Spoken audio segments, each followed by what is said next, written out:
Beneath the surface of the earth lies a world untouched by sunlight. A world shaped not for us, but by forces older than life itself. Caves are the planet's hidden architecture.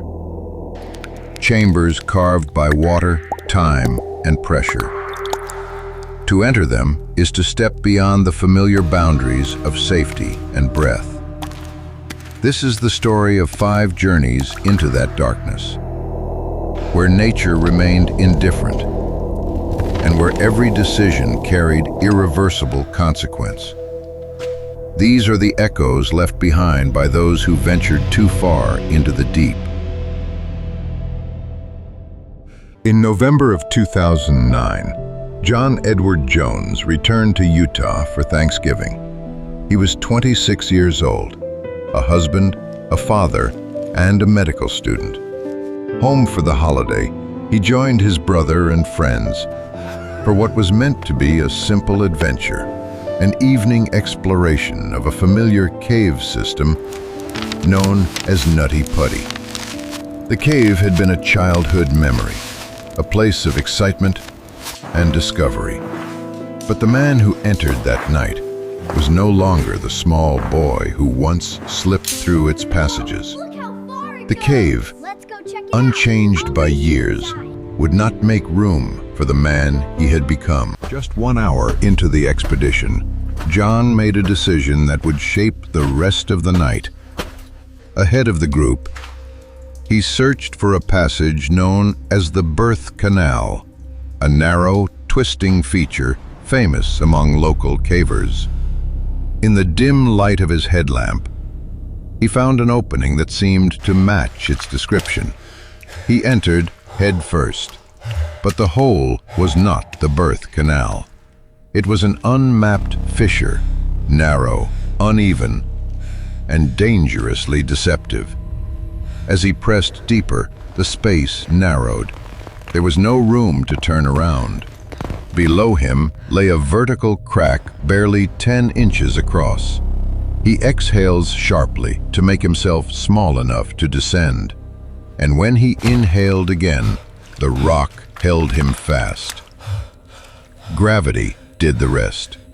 John slid downward into the earth until he became completely wedged, inverted, immobile, and alone. John's brother, Josh, was the first to find him. Only the soles of his shoes were visible, protruding from the darkness.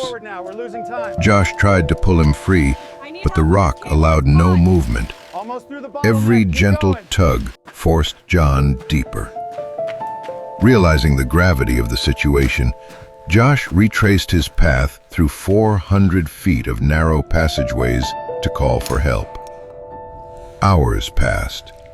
It was after midnight when the first rescuer reached John, a small framed caver named Susie Matola. In the beam of her headlamp, John's voice was calm but urgent.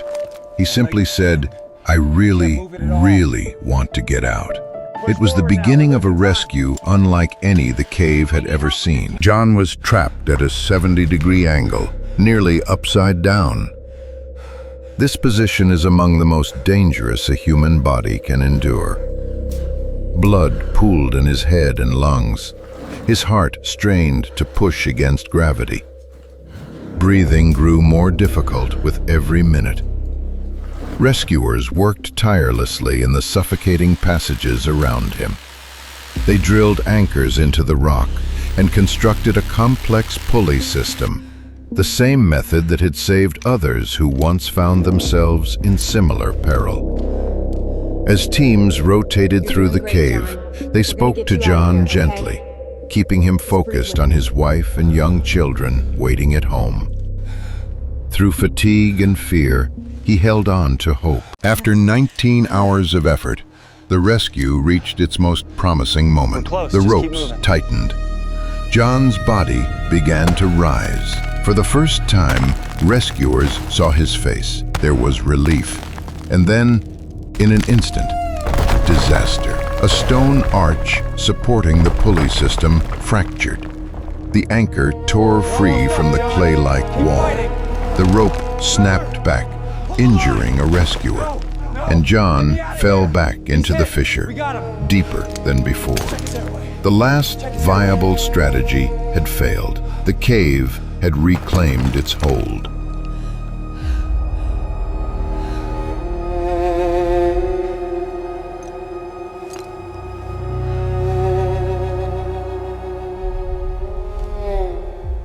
With the collapse of the anchor, John's condition rapidly deteriorated. His breaths became shallow, his strength fading after more than 20 hours inverted. Rescuers remained by his side until the end. At 11:56 p.m. on November 25th, John Edward Jones was pronounced dead.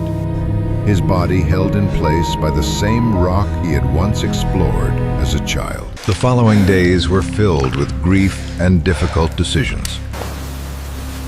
John's body lay deep within a passage too narrow and unstable for safe recovery. Officials determined that any attempt to remove him would risk more lives. With the blessing of his family, the cave was sealed.